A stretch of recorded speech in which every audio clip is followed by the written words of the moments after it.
नमस्कार, news India देख रहे हैं आप। मैं हूं कुंदन जमैर। उत्तर प्रदेश में आज 5वें चरण का मतदान खत्म हो गया है और अब पोलिंग पार्टियां छठे 7वें चरण की तैयारियों में भी जुटी हैं और पार्टियां, जो राजनीतिक दल हैं, वो भी तैयारियों में जुट गए हैं।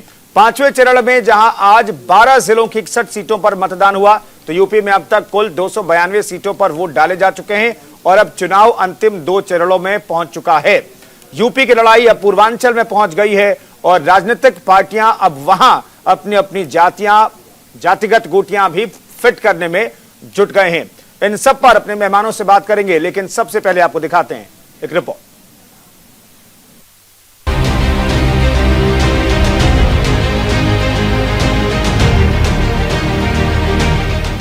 उत्तर प्रदेश के विधानसभा चुनाव में 5 चरणों का रण थम चुका है और अब तैयारी अंतिम 2 चरणों की है। यूपी चुनाव के आखिरी 2 चरण दिलचस्प मोड़ पर पहुंच चुके हैं। राजनीतिक दलों के बीच जारी जुबानी जंग के साथ ही साथ लुभावने वादों का दौर भी जारी है। मतदाता उलझता हुआ दिखाई दे रहा है, खासतौर पर पूर्वांचल में जहां अति पिछड़ों की संख्या बहुत ज्यादा है। पश्चिमी यूपी के साथ शुरू हुआ विधानसभा चुनाव रुहेलखंड से होते हुए अवध तक पहुंचा और 5 चरणों का मतदान पूरा हुआ। 5 चरण में अब तक 292 विधानसभा सीटों पर मतदान संपन्न हो चुका है और अब अंतिम 2 चरणों में बची 111 सीटों पर चुनाव होने हैं। ऐसे में सत्ता की दशा और दिशा का फैसला अब पूर्वांचल के सियासी संग्राम से तय होना है, जिसके लिए राजनीतिक दलों ने पूरी ताकत झोंक दी है। पहले चरण में 58 सीटों पर हुई वोटिंग। दूसरे चरण में 55 सीटों पर हुए मतदान। तीसरे चरण में 59 सीटों पर हुई वोटिंग।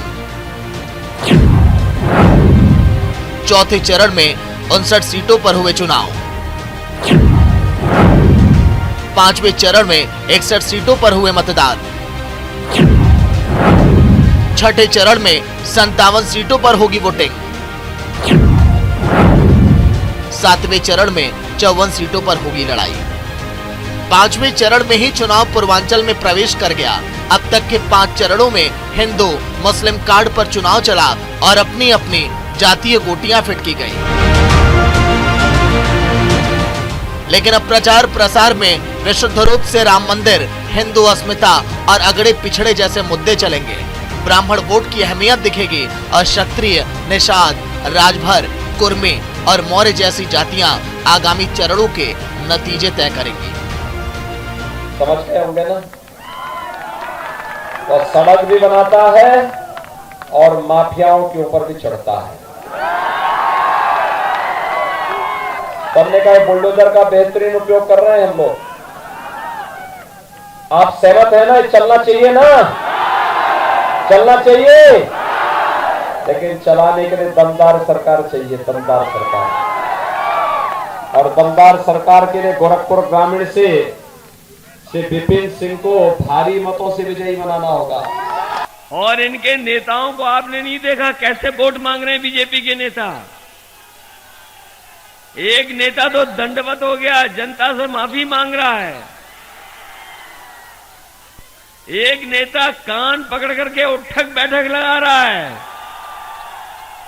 और आपने वो भी देख लिया होगा, एक नेता वोट के चक्कर में तेल मालिश कर रहा है। बताओ, ये बीजेपी की हालत हो गई, ये डबल इंजन की हालत हो गई।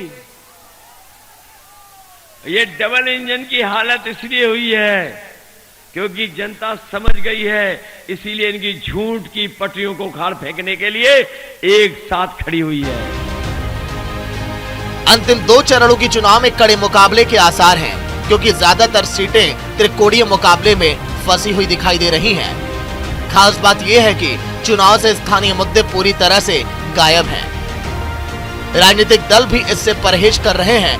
कोई राष्ट्रवाद, कोई आतंकवाद के जरिए पूर्वांचल फतह की तैयारी में है, तो कोई जातिगत जनगणना, आवारा पशुओं को ढाल बनाकर कुर्सी हासिल करना चाहता है। विपक्ष जातीय समीकरणों को भुनाने में लगा है, तो बीजेपी राष्ट्रवाद और आतंकवाद के जरिए पिछला प्रदर्शन दोहराना चाहती है। लेकिन किसी भी दल की राह आसान नहीं दिखाई दे रही। अब देखना दिलचस्प होगा कि किसका दांव सफल होता है और कौन सत्ता की कुर्सी पर काबिज होता है। Bureau report, news India.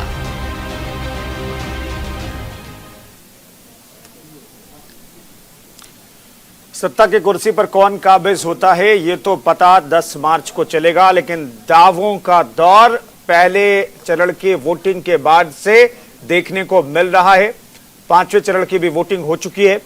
292 सीटों पर कुल मिलाकर के वोट डाले जा चुके हैं और अब 2 चरणों की वोटिंग सिर्फ बची हुई है। इस मसले पर बातचीत करने के लिए सत्येंद्र यादव समाजवादी पार्टी के नेता हमारे साथ मौजूद हैं, प्रियंका गुप्ता कांग्रेस की नेता हमारे साथ मौजूद हैं, शुभेंदु अवस्थी बीजेपी नेता हमारे साथ मौजूद हैं और रवनीश वत्स साहब हैं राजनीतिक विश्लेषक, वो भी हमारे साथ मौजूद हैं। तमाम मेहमानों का स्वागत है। सत्येंद्र यादव साहब, आज की वोटिंग भी खत्म हो गई, 292 सीटों पर चुनाव हो गए, वोटिंग पड़ गई है। अब तो जितनी सीटों को जीतने का दावा आप कर रहे हैं उतनी सीटों पर वोटिंग हो चुकी है। हाँ, देखिए इस वक्त जो है मैं ये बात आपसे कह सकता हूं कि हम बहुमत का आंकड़ा आज पार कर चुके हैं और अब आगे की जो लड़ाई है वो लीड की है कि हम कितना लीड करते हैं और कितना आगे जाते हैं बहुमत से आगे।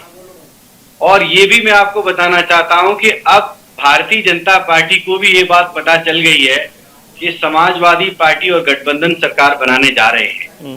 अब उन लोगों की भाषा, प्रधानमंत्री जी जो जिस तरह से डेली एक कह सकते हैं कि एक इमोशनल एक इस तरह का एक मंचन कर रहे हैं जिससे लोगों को जोड़ा जा सके, और ज्यादातर ये पहली बार नहीं कर रहे हैं, कई बार कर चुके हैं। प्रधानमंत्री जी का इस तरह से कहना, अखिलेश जी का जब जवाब आ गया था कि जो भी उन्होंने बयान दिया था, जो भी कहा था, उन्होंने राजनीतिक विदाई को लेकर कहा था, आज उन्होंने जनता से फिर अपील की और कैसे भी उन्होंने ये एक इमोशनल कार्ड फेंका है कि लोग मेरी अंत चाहते थे, फलाना ढिमका।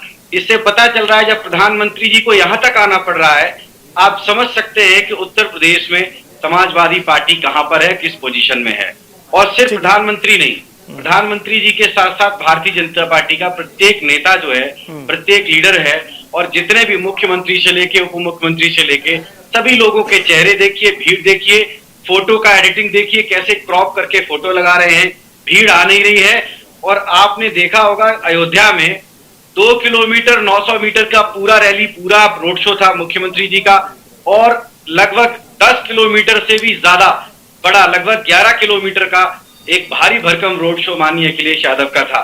उत्तर प्रदेश में देखा है। सत्येंद्र यादव साहब, जब भी हम चर्चा करते हैं आपके साथ तो आप भीड़ का जिक्र जरूर करते हैं, तो आप ये इस घटना का जिक्र आप कई बार कर चुके हैं। इस बात का हर बार जिक्र होगा, और जो भारतीय जनता पार्टी और तमाम लोगों ने भी जो भीड़ को लेकर भीड़ का अनादर किया है, जनमत का अनादर किया है, और भीड़ को आप जिन लोगों ने जीरो समझा है, इस बार वही भीड़ बताएगी कि भारतीय जनता पार्टी के कहने से नहीं, समाजवादी पार्टी की कानून व्यवस्था और विचारधारा और उत्तर प्रदेश के डेवलपमेंट के लिए एक शिक्षित, एक विजन वाले मुख्यमंत्री को लाने के लिए यही भीड़ वोट कर रही है। प्रियंका गुप्ता, कांग्रेस कहां तक पहुंची है? समाजवादी पार्टी तो सत्ता के लिए जो जादुई आंकड़ा चाहिए वो छू चुकी है और अब सरप्लस में सीटें जा रही हैं। कांग्रेस कहां तक पहुंची है? देखिए, कांग्रेस जिसको पहुंचना था वो मुद्दों तक पहुंची है और वो मुद्दों के साथ ही लड़ाई लड़ रही है। किसी तरह की कोई हमें ये जाति और धर्म का लड़ाई नहीं लड़ रहे हैं, हम यहाँ मुद्दों की लड़ाई लड़ रहे हैं। हम यहाँ ये बताने की कोशिश कर रहे हैं कि आज जनता के सामने जो परेशानियां हैं वो है बेरोजगारी, जो पिछले 5 साल में बेरोजगारी बढ़ी हुई है। पिछले 5 साल में जिस तरह की स्वास्थ्य व्यवस्थाओं में जो है दिक्कत उत्तर प्रदेश की जनता ने झेली है, और जिस तरह से आप देखिए महिला सुरक्षा की बात होती, या आप देखिए कि जो बच्चे हैं, जो सबसे ज्यादा नवजात बच्चों की जो डेथ होती है, ये सारी समस्याएं उत्तर प्रदेश की है। और बेरोजगारी एक सबसे बड़ी समस्या है। आप समझते हैं कि 4 में से 1 व्यक्ति के पास रोजगार नहीं है। उत्तर प्रदेश का ये हाल है। तो हमारी जो मुद्दों की राजनीति है वो हम कर रहे हैं, जनता के दिलों तक पहुंच रहे हैं। हमारा जो अभियान है लड़की हूं लड़ सकती हूँ, वो सबसे ज्यादा जो है प्रभावी अभियान रहा है और आज जनता के दिलों में अपनी जगह बनाने में पूरी तरह से सक्षम। और वो दिन दूर नहीं कि जब हम एक निर्णायक भूमिका में होंगे कि उत्तर प्रदेश में जो सरकार बनेगी। इन 292 सीटों में कितनी सीटें जीत सकती कांग्रेस, कोई अनुमान प्रियंका जी? एक बिल्कुल अनुमान अच्छा है और बेहतर प्रदर्शन के साथ सरकार बनाने की निर्णायक भूमिका में भी रही। और जिस तरह से हमने जनता के मुद्दों को उठाया, जनता हमें आशीर्वाद भी देगी और जनता ने जो सराहा वो भी आपने देखा है। किस तरह से प्रियंका गांधी जी जब भी किसी मुद्दे पर बात करती है तो उनके अंदर एक सच्चाई होती है जिसे जनता कायदे से समझ भी रही है।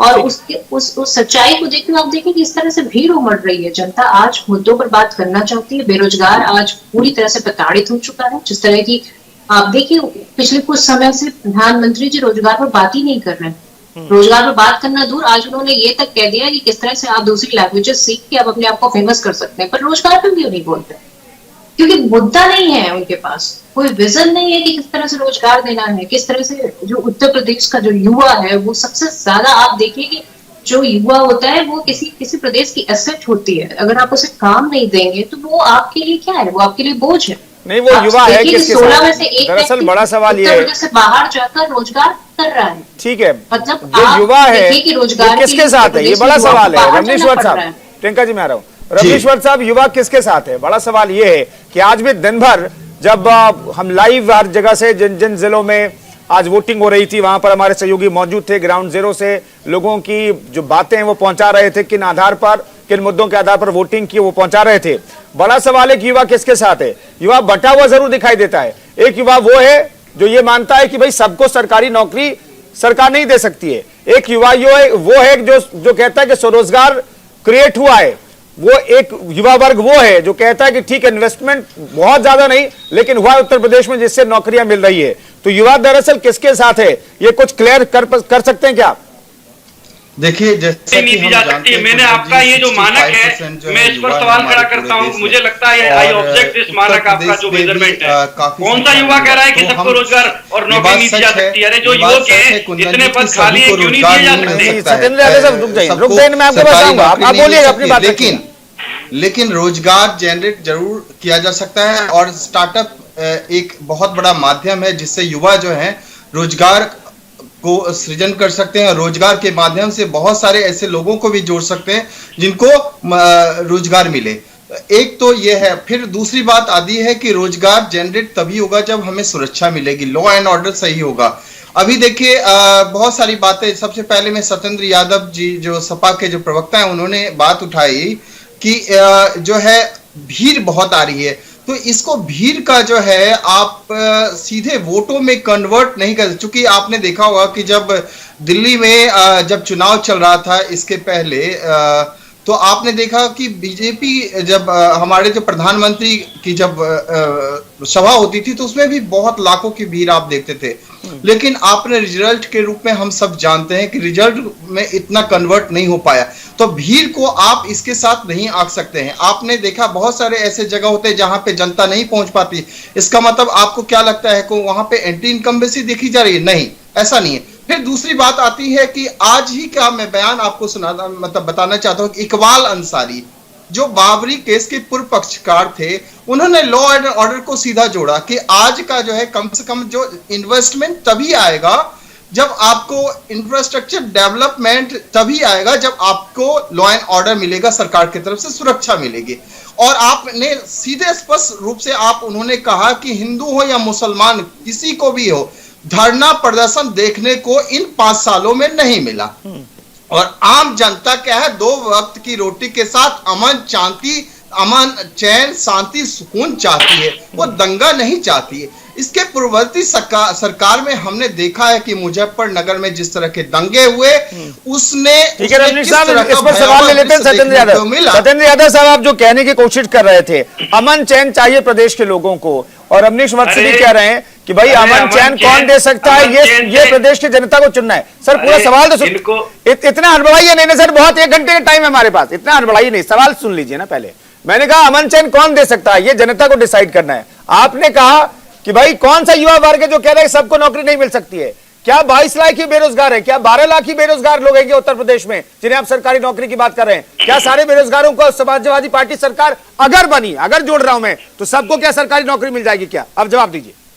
कितने योग्य हैं उत्तर प्रदेश में, कितने एजुकेटेड लोग हैं और कितने लोग हैं जो इंफ्रास्ट्रक्चर से लेकर आईटी से लेकर सरकारी पदों से लेकर contract, that mean samvida, we called samvida in Hindi and English in contract, there are so many people who are waiting for the employment, and we are planning for in a bigger scale. And when we will form the government of Uttar Pradesh, definitely in first 100 days we are planning. We are coming with big, how many percentage you have generated last so time? You do not worry. मैं आपको बताना चाहता हूँ कि उत्तर प्रदेश में अपार संभावनाएं हैं। उत्तर प्रदेश का बड़ा इंफ्रास्ट्रक्चर का शुरुआत होने जा रहा है माननीय अखिलेश यादव के नेतृत्व में, और डेफिनेटली हमारा ये प्लान रहेगा कि ज्यादा से ज्यादा लोगों को रोजगार से जोड़ा जाए। लेकिन ये कह देना कि उत्तर प्रदेश में रोजगार नहीं चाहते सवाल उठा रहे हैं। ये तो सत्येंद्र यादव साहब, सत्येंद्र यादव साहब रोजगार का जिक्र, सत्येंद्र यादव साहब इस बार सरकारी नौकरियों में रोजगार, सरकारी नौकरियों में लोगों को एडजस्ट करने की बात बहुत हो रही है, कांग्रेस हो, समाजवादी पार्टी हो। लेकिन पिछली सरकार, आपकी कांग्रेस हो तो सवाल नहीं पूछा जा सकता क्योंकि 89 के बाद से सरकार में रही नहीं। आप पिछली बार कितने सरकारी नौकरी दे पाए, और जब आप सरकारी नौकरी दे पाए तो कितने पद खाली थे? दर्शकों को यह भी बताना होगा। पिछली बार तो भारतीय जनता पार्टी 2014 से दुनिया भर के जुमले और पूरे देश में फ्रॉड करती कर रही है। ये तो ईमानदारी की बात नहीं, भारतीय जनता पार्टी को थोड़ी देर भूल जाइए ना। आपने कितनी नौकरी दी?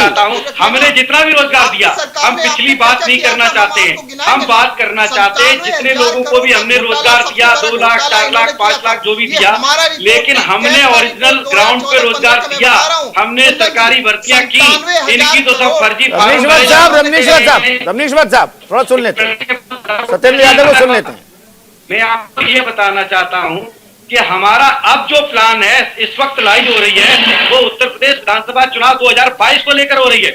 हम ये इस वक्त जो हमारा विजन है वो अगली सरकार बनाने का है, और अगले 5 साल हम उत्तर प्रदेश में जो बेरोजगारी है उसको लेकर क्या काम करने वाले हैं। जो तमाम लोग हैं जिनकी नौकरियां चली गई, जिनके पास नौकरियां थी, सरकार ने जबरन उनको बार खदेड़ दिया। तो हम आपको हम इस वक्त हमारा जो प्लान है वो नेक्स्ट 5 इयर्स का प्लान है।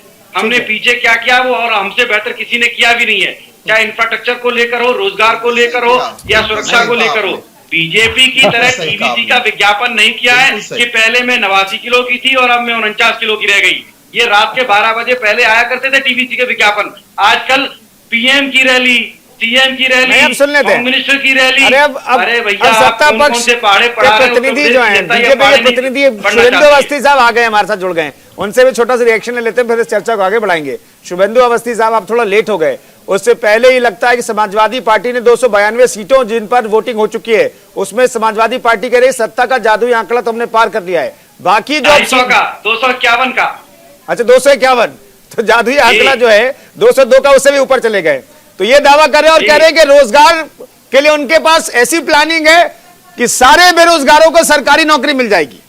बिल्कुल देंगे, बिल्कुल देंगे, किसी के साथ फ्रॉड नहीं होने देंगे। ये जो हम तो एक ही बात कहेंगे कि बकरे की अम्मा कब तक खैर मनाएगी? 10 तारीख तक। उसके बाद तो समझ में आ जाएगा कि किसको कितनी सीटें मिलनी है। जैसे बुलडोजर की धमकी और हम और आप कौन होते हो? जनता होती है। तो शुभेंदु जी बेचारे क्या कर सकते हैं, बताइए, इनके हाथ में क्या है? बिल्कुल, मैंने तो यही कहा। और जो बेरोजगारी की बात कह रहे हैं, ये बिल्कुल सही कह रहे हैं। ये 5 साल तक पूरे के पूरे 100-200 लोग, एक परिवार के लोग जिनको कोई सरकारी नौकरी नहीं मिल पाई, ये बेरोजगार थे।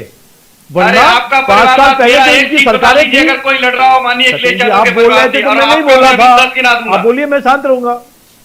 सुन लेते हैं सत्येंद्र भाई, सुन लेते हैं आप। अरे सुन रहे हैं कुंदन जी, आपकी बढ़िया डिबेट होती है, बिल्कुल सुन रहे हैं। नहीं तो भाई, मेरी डिबेट में सबको बोलने का तो मौका मिल रहा है ना। आप बोलिए ना, आप अपनी बात शुभेंदु अवस्थी साहब को सुनिए ना। फैक्ट चेक करने लगे 1 घंटा बहुत कम पड़ जाए। 5 साल पहले इनकी जब सरकार थी तो पूरा परिवार के पास रोजगार था। कोई मंत्री था, कोई महामंत्री था, कोई प्रधानमंत्री था, कोई ना कोई पोस्ट सबके पास थी। इनके यहाँ का जो चपरासी भी था वो किसी ना किसी का जगह का कमिश्नर हुआ करता था। अब 5 साल में जब योगी जी की सरकार आई, रोजगार में बोल रहे हैं शुभेंदु अवस्थी साहब। रोजगार पे ही बोल रहा हूँ, रोजगार पर आ जाइए जल्दी से। रोजगार पर एक ही परिवार के लोगों को रोजगार दिया गया। जितने लोग पुलिस में भर्ती हुए, उनका बेसिक क्वालिफिकेशन ये होना चाहिए था कि उनके नाम के आगे यादव लगा होना चाहिए था। ये किया था इन्होंने। कौन से व्यक्ति को, किसी भी समुदाय के लोगों को इन्होंने वो नहीं दिया, सीट नहीं दी, नौकरी नहीं दी। खाली यादव परिवारों को नौकरी दी और आज हंस रहे। मैंने कहा भैया हंस लो, सबका अधिकार है 10 तारीख तक हंसने का। पर एक बात आप समझ लो सत्येंद्र यादव जी, ये समय बताएगा, 10 तारीख बताएगी। जिस तरीके से जनता ने आपका गुंडई काल देखा है, जिस तरीके से जनता ने आपका बेरोजगारी काल देखा है, 17% बेरोजगारी थी, हमारी 4.1 है। जिस तरीके से आपने पिछड़ा उत्तर प्रदेश को पिछड़ा कर दिया था 14 नंबर पे, और हम दूसरे नंबर पर लेके आए हैं। जिस तरीके से हमने 46 लाख लोगों को घर पे आवास बना के दिया है, जिस तरीके से हमने सब गरीब को भोजन दिया है, वो सब हमको वोट दे रहे हैं। और कौन लोग आपको वोट दे रहे हैं? जिनको आपने नौकरी लगाई थी। नहीं, काउंटर के लिए सत्येंद्र यादव बोलूंगा। प्रियंका जी के पास मैं फिर से जाना चाहता हूं, वो थोड़ी देर से, बहुत देर से चुप हैं। प्रियंका जी, इस बार तो अमेठी और रायबरेली दोनों जगह पर इस फेज में वोटिंग हुई है। मैं जानना चाहता हूं, गढ़ बचेगा कांग्रेस का? कांग्रेस जो है कोई गढ़ बचाने की लड़ाई नहीं लड़ रही है, वो आम आदमी की लड़ाई लड़ रही है, उस व्यक्ति की लड़ाई लड़ रही है जिसके जो धान तैयार करता है, जो अपनी फसल तैयार करता है, उसको आके वो जो है छोटा जानवर खा जाता है। हम उसकी लड़ाई लड़ रहे हैं, हम अपने गढ़ बचाने की लड़ाई नहीं लड़ रहे हैं। आज 400 जो है सीटों पर हमने अपने कैंडिडेट उतारे हैं, तो वो इसलिए नहीं कि हमें किसी को दिखाना है। हम सिर्फ उस आम आदमी की लड़ाई में उसके साथ हैं जो वाकई में लड़ रहा है और जिसकी सुनवाई कहीं नहीं है। आप देखिए कि सत्ता पक्ष में बैठे हुए हैं यहाँ पर जो उनके प्रवक्ता है, ये नहीं बता पाए कि वो रोजगार पे कोई बात नहीं कर पाए। क्यों नहीं कर पाए? क्योंकि विकास दिखाने के नाम अलग होते हैं कि कितना रोजगार दिया, क्या आपने उन छुट्टा पशुओं के लिए कोई एक सिस्टम बनाया? नहीं बनाया। आप देखिए किस तरह से गौशालाओं में गाय भूख के कारण उनकी डेथ हो गई। ये है आपका राम राज्य। आप देखिए कि किस तरह से हाथरस की बेटी के साथ अन्याय हुआ और ये बैठकर मुंह ताकते रहे। उन्नाव कांड हुआ, ये बैठकर मुंह ताकते रहे और ये आप न्याय दे रहे हैं। आपकी पुलिस जाके गोरखपुर में एक व्यापारी को उसके होटल के रूम में घुस के मार देती है, ये न्याय है आपका? एक व्यापारी अपनी जान बचाने के लिए अपनी वीडियो वायरल करता है, उसके बाद भी उसकी जान तो नहीं बचती, पर जिसका वो नाम लेता है वो आज तक नहीं पकड़ा जाता। ये है आपका न्याय? उत्तर प्रदेश को आपने क्या बना रखा है? जंगल राज बना रखा है। ठोक दो नीति, आप बुलडोजर चढ़ा देंगे। किस तरह की भाषा है? आप मुख्यमंत्री हैं, आप एक किसी विशेष जाति, धर्म और किसी वर्ग की बात नहीं कर सकते हैं। आप मुख्यमंत्री पद पर जिस दिन आप शपथ लेते हैं, उस दिन आपका जो कर्म होता है वो ये होता है कि आप उत्तर प्रदेश की संपूर्ण जनता के विकास की बात करिए। आप मंदिर की बातें कर रहे हैं, आप मस्जिद की बातें कर रहे हैं, आप शमशान की बातें कर रहे हैं, आप कब्रिस्तान की बातें कर रहे हैं। तो क्या सिर्फ मुद्दों की बात कांग्रेस कर रही है, समाजवादी पार्टी नहीं कर रही है? मैं ये सवाल लूंगा सत्येंद्र यादव से। फिलहाल एक छोटा ब्रेक ले। प्रियंका जी, मुझे एक ब्रेक के लिए कहा जा रहा है, मुझे एक छोटा सा ब्रेक लेना है, फौरन लौटते हैं, फिर इस चर्चा को आगे बढ़ाएंगे।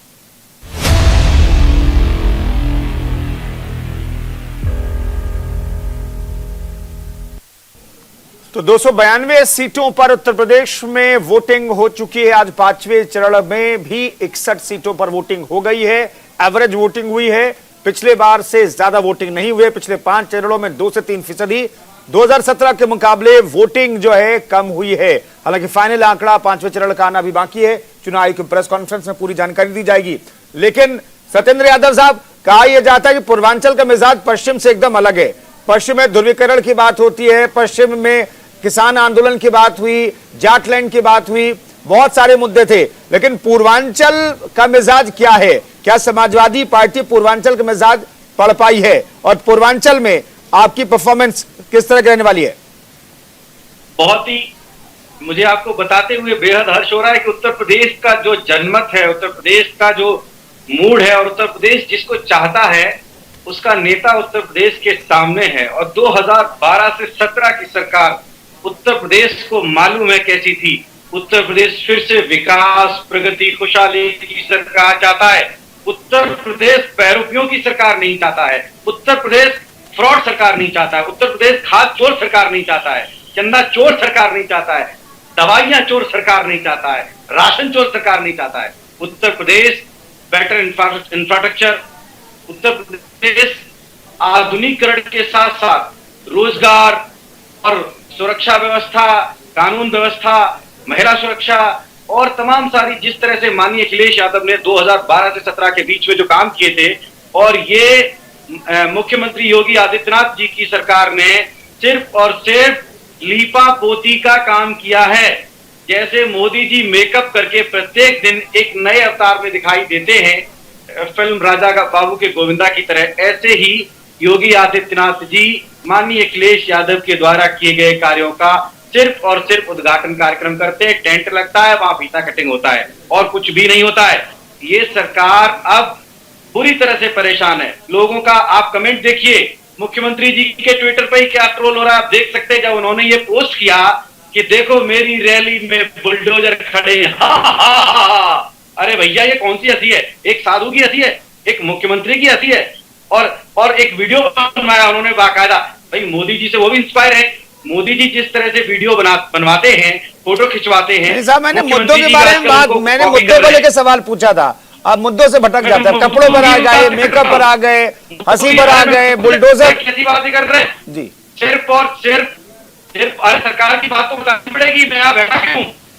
क्या मैं सरकार की तो साहब मुद्दों की बात कीजिए ना, आप मेकअप की बात कर रहे हैं, कपड़ों की बात कर रहे हैं और भगवा रंग की बात कर रहे हैं आप लोग, जैसे कि डिंपल यादव कर रही थी भगवा रंग को लेकर के बयानबाजी, उस पर बात करें क्या? अन्याय हुआ है। नहीं, भगवा रंग पर बात कर लें क्या? लोगों को व्यवस्था सत्येंद्र यादव साहब भगवा रंग किस चीज का प्रतीक है, बात कर लें क्या? लोगों को मुख्यमंत्री देखिए, उत्तर प्रदेश के गरीबों का भारतीय जनता पार्टी जिस तरह से मजाक बना रही है और जिस तरह से मुख्यमंत्री हेलीकॉप्टर में वीडियो बनवा रहे हैं कि देखो मेरी सभा में बुलडोजर खड़ा हुआ है, हा हा हा हा, ये क्या है? ये मुख्यमंत्री जी ऐसे, ये मुख्यमंत्री है उत्तर प्रदेश के? शुभेंदु अवस्थी साहब जवाब दीजिए। चाहिए शुभेंदु अवस्थी साहब, अब सत्येंद्र यादव सब सुन लेते हैं। शुभेंदु अवस्थी। सत्येंद्र देखिए, अभी एक प्रियंका जी ने बोला एक प्रश्न, उसका जवाब देते हुए इनको जवाब देता हूं। उन्होंने कहा कि छुट्टा जानवर, तो 40,000 सपा के छुट्टे गुंडे, उनको हमने 5 साल में बंद किया है। और जो जानवरों की बात आप कह रही थी, 193 गौशालाएं बनाई हैं, 193 गौशालाएं बनाई हैं, जिसमें मेजर प्रॉब्लम सॉर्ट आउट होती है। और उसमें भी 1.2 करोड़ सारी गौशाला के लिए हम लोगों ने पैसा दिया है। 2 करोड़ हमने बुंदेलखंड के 7 डिस्ट्रिक्ट में दिया और 65 डिस्ट्रिक्ट में 1.2 का दिया है। देखिए काम हुआ है। और जब इनसे हम बात पूछ रहे हैं तो ये कभी कपड़े की बात कर रहे हैं। अरे साहब, 48 लाख लोगों को उत्तर प्रदेश में पक्के मकान दिए गए हैं। ये कहां से दिया गया?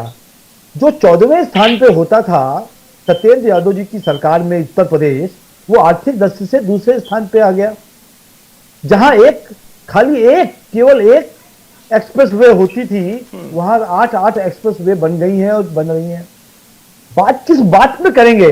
4.5 साल तक जब कोविड पीरियड में पूरा का पूरा उत्तर प्रदेश परेशान था, तब ये घर में बैठे हुए समाजवादी अपने को कहते हुए, परिवार के साथ बैठे हुए परिवारवादी व्यक्ति ये कहता था ये इंजेक्शन मत लगवा लेना, ये वैक्सीन मत लगवा लेना, क्योंकि ये बीजेपी की वैक्सीन है। ये अनपढ़ लोग हैं जिनको ये नहीं मालूम है कि वैक्सीन क्या होती है। इनको तो ये भी नहीं मालूम है कि वर्चुअल, इनको तो ये भी नहीं मालूम है कि वर्चुअल रैली क्या होती है। मेरे को कई बार पता लगता है जब इन्होंने ये बात कही, आप जब बोल रहे थे तब मैं नहीं बोल रहा था। आप सत्येंद्र यादव साहब, करल में कौन प्रत्याशी है, कौन भूल गया था? सब छोटी छोटी बातों में मत पड़िए साहब, 1 घंटे की डिबेट कम पड़ जाती है, तो ऐसे मसलों में मत पड़िए। आपको जवाब बोल रहे थे, टंग अलग बोल रहे सर, स्लीप ऑफ टंग अलग चीज, मजाक बना रहे थे। सत्येंद्र यादव सब सुन लेते हैं। रोक टोक कीजिएगा तो शुभेंदु अवस्थी उसके लिए मायने, रोक टोक कीजिएगा तो शुभेंदु अवस्थी भी नॉन स्टॉप बोल सकते हैं। तो एक एक करके बोलिए, ज्यादा बेहतर रहेगा। सत्येंद्र यादव साहब, मैंने आपको पूरा टाइम दिया, अब शुभेंदु जी को सुन लेते। 2 साल तक भोजन देने के बाद उनको, जो लोग भूखे मर जाते यदि उनको ये राशन नहीं पहुंचता, उनको समझ में नहीं आता। आज भी एक परिवार के जो 100-200 लोग खाली सरकार में हुआ करते थे, वो लोगों को बेरोजगारी हो गई, इसलिए ज्यादा दिक्कत है। और जब पूरा का पूरा उत्तर प्रदेश कोविड में फंसा हुआ था, लड़ रहा था, तब यही अखिलेश यादव जी अपने घर में बैठे थे और कहीं बाहर नहीं दिखाई दिए। एक बार का एक फोटो भी यदि अखिलेश जी का दिखाई दे जाए जिसमें वो कोविड के लिए कोई अन्य या कुछ शुभेंदु जी काम कर रहे हैं। शुभेंदु जी वो कहते हैं हमारे कार्यकर्ता सड़कों पर थे, लोगों की मदद कर रहे थे। इनके कार्यकर्ता क्या कर रहे थे? अखिलेश यादव जी का कोई फोटो नहीं है। कार्यकर्ता तो दुनिया का सब जगह का काम करता है भाई साहब। इनका अखिलेश यादव जी घर में बैठे हुए समाजवाद समझा रहे थे, इसलिए सत्येंद्र जी आप ऐसी बातें ना करो जो आपके मुंह से शोभा नहीं देती है। शर्म करिए, प्रधानमंत्री जी के लिए जो शब्द आप बोल रहे हो ठीक नहीं है। प्रियंका जी, प्रियंका जी, पूर्वांचल का जो मिजाज है पश्चिम से थोड़ा अलग है, यहाँ पर स्ट्रैटेजी कांग्रेस की अलग है क्या, या फिर जो सेट स्ट्रैटेजी है उसी के तहत कांग्रेस पूर्वांचल में भी बढ़ रही है? कुंदन जी, पहले मैं शुभेंदु जी की बात पर आना चाहूंगी। उन्होंने कहा कि उन्होंने जो है एक राजनीतिक प्रतिद्वंदिता निभाने के लिए सत्ता का दुरुपयोग किया। उन्होंने साफ साफ कहा कि हमने इतने जो गुंडे थे, जो एक राजनीति से पार्टी से बिलोंग करते थे, उनको इन्होंने जो है छुट्टा गुंडा वर्ड बोला मैंने। तो क्या आपको लगता है कि आप अपनी राजनीतिक प्रतिद्वंद के लिए, राजनीतिक कुंठा के लिए आप उस सत्ता का दुरुपयोग करें? मैं समझती हूँ कि जनता इसे बेहतर समझेगी। और यहाँ पर उन्हें वो छुट्टा जानवर नहीं दिखा, वो छुट्टा बेटा नहीं दिखा जिसने छूट कर किसानों की छातियों पर गाड़ियां चढ़ाई। उसके बारे में क्यों नहीं बोली? तो ये दो सवाल मेरे उनसे बनते हैं, तो ये उनसे जरूर जवाब दीजिएगा। प्रियंका जी, मैंने जो सवाल पूछा उसका जवाब दे लीजिए ना। क्या पूर्वांचल को लेकर कोई अलग से आपने कहा मुद्दों की राजनीति, मैंने सबसे पहले कहा सबसे बड़ा जो मुद्दा है वो है छुट्टा जानवर का मुद्दा, जो बहुत छोटा देखने में लगता है, पर 5 साल के बाद प्रधानमंत्री जी ने खुद रियलाइज किया, उन्होंने कहा नहीं ये वाकई में मुद्दा है, लेकिन बहुत देर कर दी। 5 साल उसको झेला है उन किसानों ने। उन किसानों को बिजली आपने सबसे महंगी दी, उन किसानों पर आपने कहा कि दो आय दोगुना करने के बजाय उसकी जो लागत है वो दुगनी कर दी। आपने खाद के लिए उस किसान को लाइन में लगाया। तो ये किसान है, आपने जरूर उनको 2000 रुपए देने का वादा किया, लेकिन आपने उसकी लागत 25,000 रुपए प्रति हेक्टेयर बढ़ा दी। तो ये वही किसान है जिसके आंखों से आंसू निकलते रहे, लेकिन आपके कुर्ते पे आंच नहीं आई, आपके कुर्ते पे वो कभी गीला नहीं हुआ। तो कभी ये समझने की कोशिश नहीं करी इन्होंने कि वाकई में जनता अगर पूरे 5 साल चिल्लाती रही, तो आज इलेक्शन के टाइम आपको एहसास हो रहा है कि हाँ छुट्टा जानवर एक मुद्दा है और उसे आप मजाक में ले रहे हैं, उसे आप दूसरी पार्टी के लोगों को। ठीक है, कांग्रेस को लगता है छुट्टा जानवर मुद्दा है, छुट्टा जानवरों को लेकर के बयानबाजी भी होती रही है। मुख्यमंत्री योगी आदित्यनाथ कहते हैं और इस बार भी कहा है छुट्टा जानवरों के लिए विशेष अभियान चलाया जाएगा। निकालना चाहिए तो समाधान ठीक है रमनेश्वर साहब, छत्तीसगढ़ में हमने समाधान निकाला। ठीक है रमनेश्वर साहब, हमने ये तक कहा है कि हम नहीं रमनेश्वर साहब, मुझे ये बताइए पूर्वांचल का मिजाज को किस तरीके से पढ़ पा रहे हैं आप, और जो प्रचार का तरीका है तमाम राजनीतिक दलों का, जो ट्रेंड दिखाई दे रहा है वो पश्चिम से अलग दिखाई दे रहा है क्या? देखिए, पूर्वांचल का जो मुद्दा है, पिछली बार हमने 5वें चरण की बात करें तो आपने देखा कि 60 सीटों में से 50 सीट बीजेपी को गई थी। और इस बार देखिए पूर्वांचल में खास करके अयोध्या है, जैसे प्रयागराज, चित्रकूट, ये सारे के सारे जो हैं ये तपस्थली मानी जाती है। और यहाँ पे फिर से आप देखेंगे कि योगी आदित्यनाथ जी को आशीर्वाद, चूंकि वो उनका गृह जनपद है, और गृह जनपद में एक बहुत बड़ा मतलब आप देखेंगे परफॉर्मेंस की बात करें तो आपने गोरखपुर के जब सांसद थे तब भी वो सभी तबकों का ख्याल करते थे, और आज मुख्यमंत्री हैं तो आपने देखा कि किसी भी, चाहे राशन की बात करें, चाहे शौचालय की बात करें, चाहे आप देखिए लॉ एंड ऑर्डर की बात करें, महिला सुरक्षा की बात करें, बहुत सारे ऐसे जो मुद्दे हैं छोटे छोटे, जो जानवरों की, अब गौशाला देखिए, गौशाला का निर्माण इसीलिए हो ताकि सांड को और चाहे गाय हो उसको अच्छे तरीके से, लेकिन हाँ ये सारे छोटे छोटे मुद्दे हैं। लेकिन आगे आने वाले समय में आप देखेंगे इन मुद्दों को भी बहुत आसानी से निपटारा किया जाए। लेकिन सबसे बड़ा मुद्दा जो है, पहले की सरकारों में आतंकवाद एक बहुत बड़ा मुद्दा रहता था और उसका पोषण जो किया जाता था सपा सरकार में। हम सब ने देखा है कि 2007 में हम सबों को याद होगा, यही गोरखपुर में गोलघर में धमाका हुआ था। इंडियन मुजाहिदीन 23 नवंबर 2007 को लखनऊ अयोध्या वाराणसी में जो धमाका हुआ था, और उसके बाद आपने देखी कि 15 लोग मारे गए थे। 2006 में भी आपने देखा कि 42 लोग संकट मोचन में मारे गए थे। लेकिन इन सब घटनाएं होने के बावजूद आपने देखा कि सपा की सरकार में मैनिफेस्टो में ये लाते हैं कि जैसे ही सपा की सरकार आती है तो इनका मुकदमा जो है वापस लिया जाएगा। तो इसका मतलब है कि आप आतंकियों को आप पोषण देते थे, इस बार तो वो नहीं कह रहे। आज की वर्तमान इस बार तो बच रहे ना, देखते हैं इस बार तो बच रहे। सेंटर खोला जाता है, इसका स्वागत करना चाहिए। सत्येंद्र यादव साहब कहिए। बिल्कुल, पहले तो मैं ये जानना चाहूंगा कि ये यहाँ पर क्या बनकर बैठे हुए, तब मैं इनकी बात का काउंटर। आप अपना परिचय दें। आप महाशय ये वरिष्ठ पत्रकार बनकर बैठे हुए हैं, सत्येंद्र यादव जी, बनकर बैठे हुए हैं, जो काम किया है, आपकी सरकार ने जो काम किया है उसको आप सामने रखें, आम जनता को सामने रखें। अरे आप ये भी सुनिए, सामने रखें कि आप सतेंद्र यादव साहब किसी मुद्दे पर आपको काउंटर करना है या फिर मैं आगे बढ़ूं? चापलूसी करने, सरकार की सत्ता की चापलूसी करने के लिए आप बैठ जाते हैं। अखिलेश यादव की नहीं चलती थी पूर्वांचल को लेकर के हमने देखा कि सरकार एक्टिव रही पिछले 5 सालों में। हमने देखा पहले की सरकारें जो है पश्चिमी यूपी को लेकर के बहुत सियासत करती थी, पश्चिमी यूपी पर फोकस देती थी। आपकी सरकार, बीजेपी की सरकार पूर्वांचल फोकस रही। सतेंद्र यादव साहब सुन लीजिए, अब सुन लीजिए। मैंने आपसे पॉइंट पर आपने काउंटर करने, आपने काउंटर नहीं किया। आप बेवजह की बातों पर कह रहे हैं कि वो क्या है। अरे बेवजह तो भाई वो राजनीतिक विश्लेषक है। आप बताइए, वो राजनीतिक विश्लेषक हैं। इनका पूरा घंटा आप चेक कर लीजिए। नहीं, ये सरकार की चापलूसी के अलावा कुछ करते हैं तो बताइए। ये उनका ऑब्जर्वेशन हो सकता है। देखिए ये उनका ऑब्जर्वेशन है। अगर आप पॉलिटिकल एनालिस्ट तो क्या पूर्वांचल को लेकर के 5 साल तक काम सरकार करती रही, समाजवादी पार्टी उसका फायदा मिलेगा?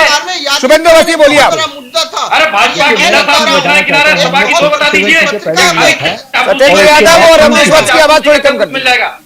दोनों की आवाज थोड़ी सी कम कर। 47 पहले सीटें लिया था और 3 सीटें अपना दल की थी, तो हमारी 50 सीटें थी। अब की बार हम लोग 54 और 55 सीटें लेके आएंगे और हम लोग बहुत अच्छी बढ़त में आगे चल रहे हैं। और ये जो अभी आज जो हुआ था उसमें बिल्कुल जिनकी पहले 2 या 3 सीटें आई थी, और हमको लगता नहीं है कि अभी उससे ज्यादा सीटें आ सकती हैं इनकी। पूर्वांचल में लड़ाई बढ़ेगी। चुनाव लड़ा था बसपा के साथ और उसके पहले कांग्रेस के साथ चुनाव लड़ा था। उस समय पर भी ये सब वोटों को एक साथ पोलराइज नहीं कर पाए थे और इनको फायदा नहीं होता। हमको ऐसा लगता है 54 सीटें मेरे को 60 में मिलेंगी और 6 सीटों में बाकी सभी पार्टी 2-2 सीटें लेके जाएंगी। तो 60 सीटों में 2 कांग्रेस को, 2 बसपा को और 2 सपा को मिलेगी। ये एक सीधा कैलकुलेशन है। इसमें कहीं भी कुछ बढ़ा के या कम करके नहीं कर रहा हूँ। और मैं भविष्यवाणी करना सीख ली है क्या इन लोगों ने? चुनाव आयोग से बातचीत हो गई होगी भाई। हाँ बिल्कुल। आप प्रियंका जी सभी भविष्यवाणी करते हैं, सियासत में तो सभी भविष्यवाणी करते हैं। हमारा नहीं, ये पार्टी कुछ ज्यादा ही कर रही है। इसने तो सबको बता दिया कि ऊपर बैठ के किसको कितनी सीटें मिलेंगी। सतेंद्र यादव ने 251 की भविष्यवाणी की। करो नहीं और काम से डरो दूर हो जाएगी। ये नहीं, प्रियंका जी सतेंद्र यादव ने तो डिस्कशन की शुरुआत 251 की भविष्यवाणी की। आज भी देखिए, इतना घमंड तो मतलब सत्ता का इतना घमंड नहीं होना चाहिए। आप चुने हुए लोग हैं और आपको आप बताइए ना, खड़ा किया है कि अगर लोग महंगाई की बात करते हैं तो लोगों को बताया जा रहा है कि देश खतरे में, राष्ट्रवाद होना जरूरी है, देश को बताना जरूरी है। उनका और किस नौबत तक आप पहुंची, लोगों के साथ फ्रॉड हो रहा है। 50 सीट लेके आए थे प्रियंका जी, समाजवादी पार्टी कुर्सी पे बिठाती है। प्रियंका जी सुनिए ना, समाजवादी पार्टी के सतेंद्र यादव ये भविष्यवाणी करेंगे 251 सीटें हम जीतेंगे 292 में, जो वोटिंग हो चुकी है। इस भविष्यवाणी पर आपकी टिप्पणी? नहीं, देखिए भविष्यवाणी करने का अधिकार किसी को नहीं। ये जनता की जो है, जनता ही चुप के बिठाएगी और जनता जानती है कि हमें काम करवाना है। अगर काम नहीं करेगा 5 साल के बाद उसको कुर्सी से हटा देना। 5 साल की जनता चुप रही है तो कम से कम जनता का सम्मान कीजिए और भविष्यवाणियों से बचिए, क्योंकि इतना अहंकार किसी भी पार्टी के लिए अच्छा नहीं है, चाहे वो भारतीय जनता पार्टी हो या जो है सपा पार्टी हो। अहंकार से बचिए और आप जनता के चुने हुए सेवक हैं, वरना जो उठक बैठक लगाने की नौबत आ रही है ना, उससे जरूर बचिए। वरना तो विधायक, सांसद और मंत्रियों के साथ आपके हिसाब से कस्बों में किया जा रहा है, साफ साफ दिख रहा है लोगों को कि क्या कांग्रेस का असेसमेंट पूछ रहे हैं। शुभेंदु अवस्थी कांग्रेस का असेसमेंट पूछ रहे हैं कि भाई उनका क्या रिजल्ट रहने वाला है। नहीं, रिजल्ट तो जनता बताएगी। कांग्रेस पार्टी सरकार जाने वाली है, माननीय अखिलेश यादव गठबंधन की सरकार 50 बहुमत से आने वाली है। ये बात उत्तर प्रदेश की जनता को अच्छी तरह से मालूम है और वही जनता माननीय अखिलेश यादव को चुना रही है। ना तो मीडिया मैनेजमेंट से, ना ही भारतीय जनता पार्टी से और ना ही सरकार की चापलूसी से कुछ होने वाला है। जो जनमत आ रहा है वो समाजवादी पार्टी और सतेंद्र यादव साहब, अब 292 की भविष्यवाणी तो आपने कर दी। अब 101 सीटें, यानी कि करीब सेंचुरी लगानी है। 2 फेज में जनता सेंचुरी सीटों के लिए वोट करेगी। किसकी हाफ सेंचुरी बनेगी सतेंद्र यादव साहब? जी, अब तो 101 सीट। अरे भाई हम 250 प्लस हैं और अगले जो 2 चरणों में 350 प्लस होंगे। हम आपको बताना चाहते हैं उत्तर प्रदेश की सबसे बड़ी पार्टी, सबसे बड़ा जनमत और प्रचंड बहुमत के साथ, और भारतीय जनता पार्टी 19 सीट आ जाए तो बहुत बड़ी बात है। इन लोगों ने जनता का जिस तरह से मजाक बनाया है, इन लोगों ने बहरूपिये बन के जनता को ठगा है। ये चोर हैं, इन्होंने हर जगह चोरी की है, खाद की बोरी में चोरी की है, इन्होंने किसी को नहीं छोड़ा है। रात में बहन बेटियां मिट्टी का तेल डाल के जलवाई है और दूसरों को गुंडा कह के, खास करके जो पंचायती राज है, गुंडों को साथ लेके चले हैं और सरेआम लेके चले हैं। इनकी मजबूरी है। गुंडों के संरक्षण के अलावा पूरे 5 साल में कुछ नहीं किया है और अब रावण रूपी हंस रहे हैं। राम का नाम लेके जैसे सीता मैया का हरण किया था ऐसे ही उत्तर प्रदेश का जनमत का हरण कर रहे हैं भारतीय जनता पार्टी के लोग। जाने वाले 1000 करोड़। अच्छा सत्येंद्र जी, 13 लाख लैपटॉप आए थे, 6,68,000 लैपटॉप आपने बाकी कहाँ गए? मैं चाहता हूँ कि 2 लाइन आपको सुनाऊं। लुट गए हम बाजार में गुजराती ठग की आड़ में, लुट गए हम बाजार में गुजराती ठग की आड़ में, कोई फंस गए बाढ़ में। सत्येंद्र साहब, आप तो शायरी शुरू कर दिया, शायरी शुरू कर दिया आपने, ठीक है। नहीं सत्येंद्र यादव शायरी आप यहाँ मत काटी चंदा लीना, बीच सत्येंद्र यादव साहब, रुपया चीना, ये शायरी जो चुनावी सभा में अच्छी लगती है, अरे लाइन लगाई ये शायरी जो है चुनावी सभाओं में अच्छी लगती है सत्येंद्र यादव साहब। डिबेट शो में तो डिबेट शो को इससे दूर रखिए ना साहब, डिबेट शो को दूर रखिए। शुभेंदु अवस्थी, माफी चाहूंगा, मैंने कैलकुलेट गलत कर दिया था।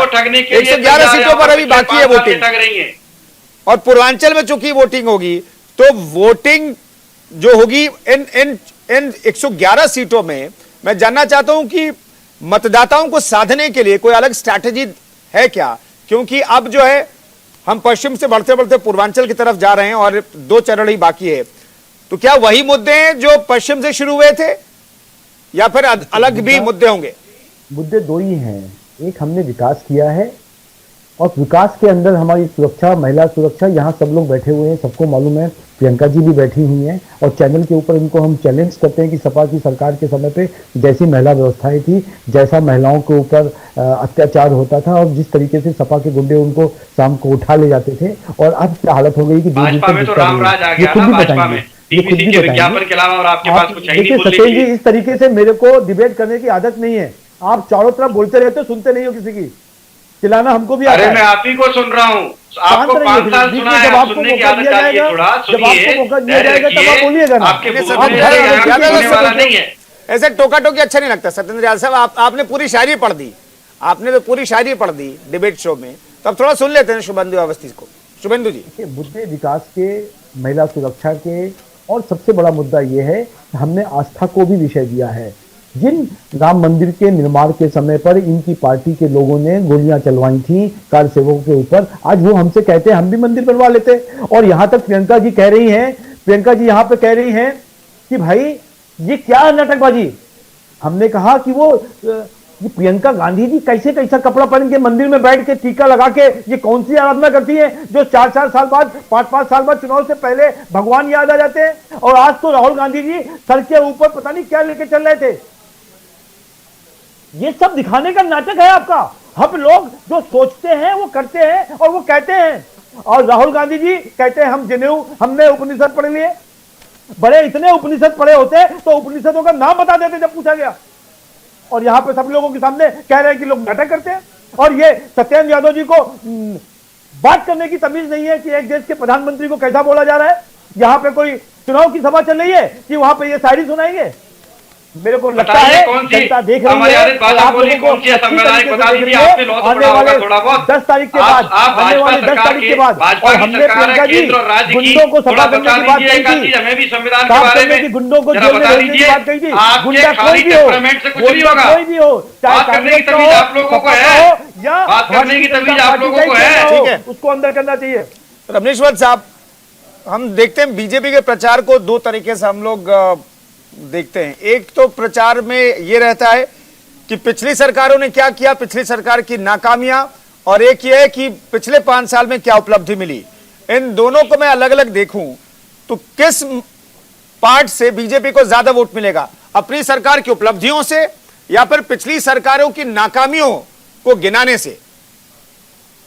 देखिए कुंदन जी, ये स्पष्ट है कि आप पिछली सरकार की नाकामियों को उजागर करके आप चुनाव नहीं जीत सकते।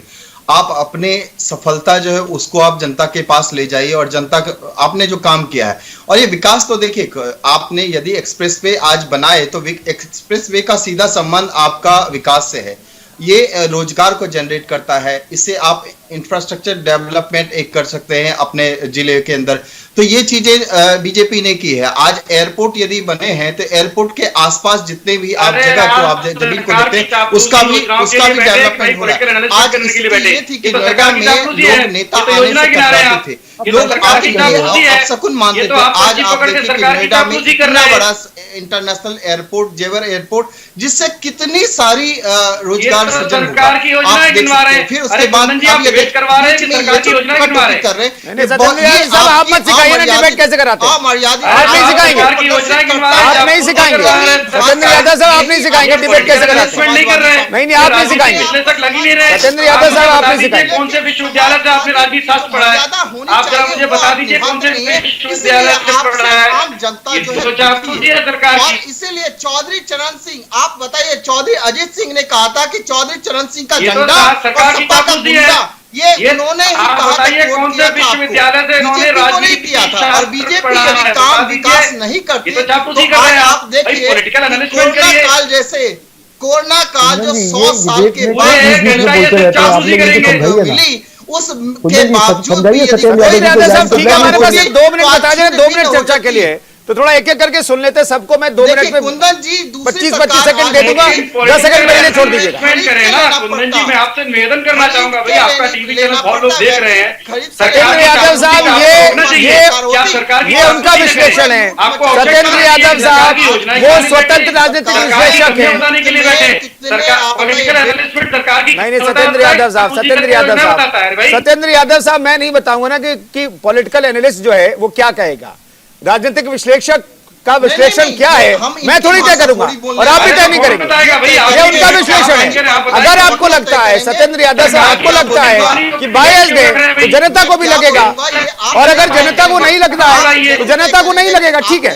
नहीं, आप वो पॉलिटिकल एनालिस्ट हैं, आप उनको उसी तरह से सत्येंद्र यादव साहब, सत्येंद्र यादव साहब नहीं, भाजपा प्रवक्ता है हमारे पास, शुभेंदु अवस्थी साहब। बात याद नहीं है कि शुभेंदु अवस्थी साहब, ये जो प्रचार को मैंने जो पढ़ा है, पूछिए, व्हाट्सएप सुन लेते हैं, व्हाट्सएप सुन लेते हैं। शुभेंदु अवस्थी साहब, प्रचार के तरीके को जो मैंने पढ़ा, 2 ही तरीके से पढ़ा, जो सवाल मैंने व्हाट्सएप से पूछा, तो मैं आपसे जानना चाहता हूं पार्टी के प्रवक्ता के तौर पर कि फायदा किससे मिलेगा, किस पार्ट से मिलेगा? अपनी सरकार की उपलब्धियों से वोट मिलेगा या पिछली सरकार की नाकामियों से? अपनी सरकार की विशेषताओं से, उपलब्धियों से मिलेगा।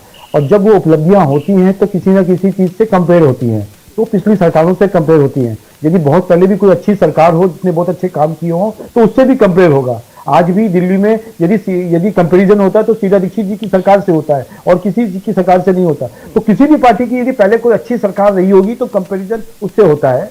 और हम अपनी उपलब्धियों की बात करते हैं, हम सपा की नाकामियों की बात नहीं करते, पर जब कंपैरिजन की बात आती है कि उन्होंने 1 कॉलेज बनाया तो हमने 7 कॉलेज बनाए, तो ये कंपैरिजन तो आएगा जनता के सामने और हम उसको नकारते भी नहीं है। बिल्कुल, जनता भी कंपैरिजन करेगी, जनता भी उम्मीद है कि कंपैरिजन कर रही होगी। 292 सीटों पर कंपैरिजन करके ईवीएम में बटन दबा चुकी है जनता।